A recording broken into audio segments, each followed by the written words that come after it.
이더리움이 8월 말 더 머지 이후 최대 규모의 업그레이드인 글램스타르드 업그레이드를 앞두고 있죠. 근데 역사적으로 이더리움이 업그레이드 항상 60일 전에 상승 랠리를 만들어 왔었거든요. 이번에도 60일 전 상승이 나올 수 있을지 한번 이야기 한번 해볼게요. 여러분들 지난 시간에도 한번 다뤄드렸었죠. 글램스테르담 뭐이라고 합니다. 머지 업그레이드 이후에 최대 업그레이드라고 하는데 수수료 저렴해지고 뭐 확장성 좋아지고 뭐 블록 빌딩이 내부화되는 거 뭐 좋아지고, 그러니까 이번 업그레이드는 뭐 RWA 하는 거나 아니면 월가 있는 기관들이 자기네 이제 이더리움 체인 위에서 뭐 프로젝트를 하거나 이렇게 리빌딩을 할 때 좀 더 호환이 잘 되게끔 속도도 빠르고 수수료도 저렴해지게끔 그렇게 업그레이드를 해주는 거라고 합니다. 더 머지 업그레이드 이후에 대규모 업그레이드라고 해요. 그래서 8월 말로 지금 예정이 되어 있고, 근데 여러분들 여기서 제일 중요한 게 있어요. 항상 이더리움 업그레이드 전에 60일 전부터 이더리움 가격이 올랐었거든요. 이걸 우리가 60일의 법칙이라 그래요. 실제로 그런지 볼까요? 2년도 9월 15일 날 더 머지 업그레이드였거든요. 7월부터 미친 듯이 올라. 2달 전부터 쭉 오르죠. 미친 듯이 오르죠. 그러고 나서 쭉 빠져요. 막상 업그레이드 시작이 되니까 그때부터 쭉 빠져. 그러니까 항상 이더리움 업그레이드 전에는 60일 전에 선반영이 됐다는 거죠, 가격이. 그 저점 찍었다가 다시 쭉 올라가는 거죠. 자, 샤펠라 업그레이드 한번 볼게요. 샤펠라 업그레이드가 23년도 4월 12일이고 2달 전부터 쭉 올라요. 25% 가까이. 근데 업그레이드 딱 끝나니까 떨어지죠. 자, 던킨 가봅시다. 던킨 업그레이드 쭉 있었을 때 한 2달 전부터 한 70% 가까이 오릅니다. 이런 식으로 쭉. 보이죠? 그러니까 항상 이더리움 업그레이드 60일 전에 가격이 이렇게 올랐어요. 유의미하게 쭉. 자, 팩트라드 때도 마찬가지. 그리고 업그레이드가 끝나면 가격은 쭉 떨어지고. 그럼 여러분 봅시다. 왜 업그레이드 전에 60일 전에 2달 전부터 가격이 올랐을까? 일단 첫 번째 이유는 바이 더 루머. 야, 업그레이드 된대. 기술력이 좋아진대. 속도가 빨라진대. 이 수수료가 더 좋아진대. 기대감 때문에 올랐겠죠. 60일 전부터, 2달 전부터 쭉 오르는 거예요.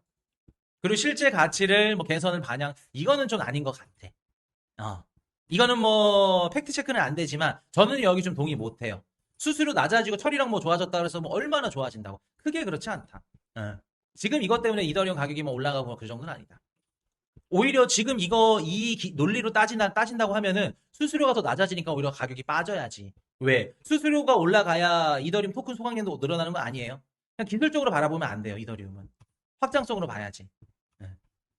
전 이거 맞다고 봅니다. 옵션 강세 포지션.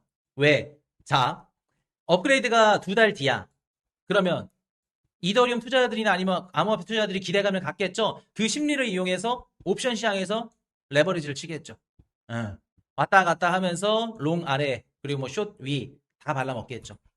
그러면서 뭐 ETF 유입도 들어갈 거고. 그래서 기관들이 갖고 노는 거. 그래서 요 두 가지가 섞여서 그러지 않을까요? 여러분들 이더리움 가격이 작년에 언제 고점을 찍었죠? 자, 이더리움 가격이 25년도 요때입니다.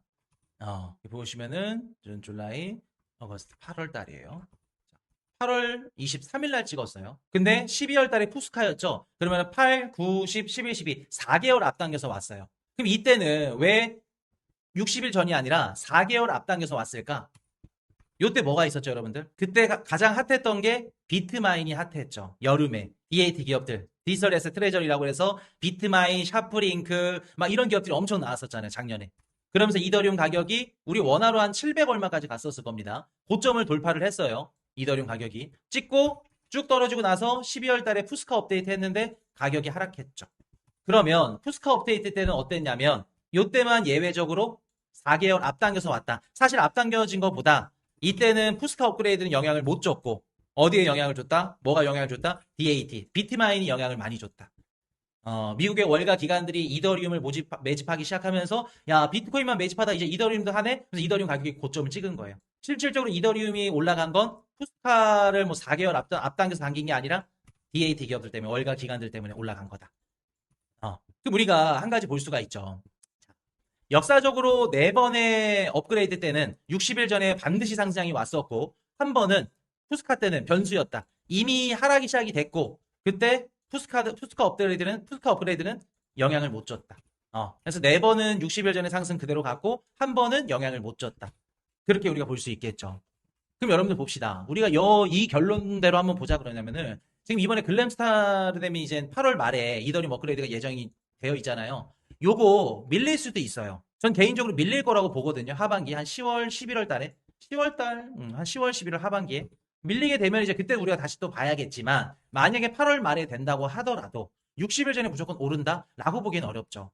왜? 팩트라라는 이런 변수도 있고 그리고 팩트라보다 그때 이제 가장 더 중요한 게 뭐냐면 매크로예요. 아까도 제가 4년만 강기 사이클보다 더 중요한 건 연준의 금리 정책이라고 말씀드렸죠. 그것도 매크로잖아요. 매크로가 가장 중요하다. 제일 중요한 거는. 그래서 8월 말에 우리가 그 대규모 업그레이드를 앞두고 있고 물론 60일 전에 상승하게 되면 너무나도 좋겠지만 무조건 올라간다는 근거로 볼 수는 없다. 가장 중요한 건 매크로다. 아까도 말씀드렸지만 시장 금리가 좀 떨어지고 연준이 금리 인하를 뭐 도모해준다 그러면 너무나도 더 좋고 이러한 매크로적 관점이 좀 긍정적으로 흘러간다 그러면 이더리움에도 유입이 들어올 수 있겠죠. 그래서 60일 업그레이드 전 상승 가능성은 여전히 열어두지만 그럼에도 불구하고 가장 큰 영향을 주는 건 매크로 환경이다.